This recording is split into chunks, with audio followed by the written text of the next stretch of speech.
All right, continuing on. Addition. So addition reactions are essentially where we add things on. So substitution, we got rid of something and added something else. This is where we just add something. So we've got spare spots. This usually occurs with alkenes because you've got a double bond, which means we're unsaturated. We haven't got maximum amount of things bonded on. So therefore, if we break this bond and get rid of this, we have two spare bonds on either end to fill. As you can see there, we fill them with bromines. Now, you cannot add both bromines to one end because it's not going to work. You have to add them to both ends. So compared to alkanes, alkenes are fairly reactive due to the double bond, which is not as stable as a single bond. Unlike substitution reactions, there's no inorganic product. This occurs a lot easier. You don't really need anything here. You don't need anything on this. There are some forms that need a little bit, like chlorine does need some stuff, but it's not a big deal. You don't really need much on the arrow just because this is far more unstable and is more likely to try and attract these things on. There are three main types of addition reactions. That's a 3 there that you can't see under me.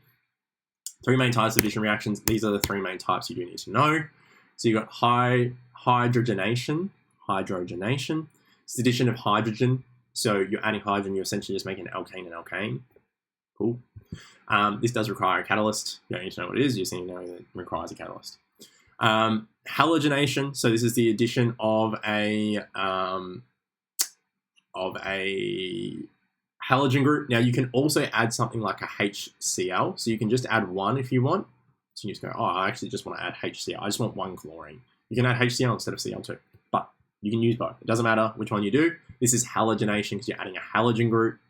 And then hydration is hydration. It reads as it is. You're adding H2O, which means you're actually adding an alcohol group to one end because OH goes on one and the H goes on the other. You do need to know this. 300 degrees, again, not necessary. You can just remember heat, but 300 degrees is one of those things that has come up in the past.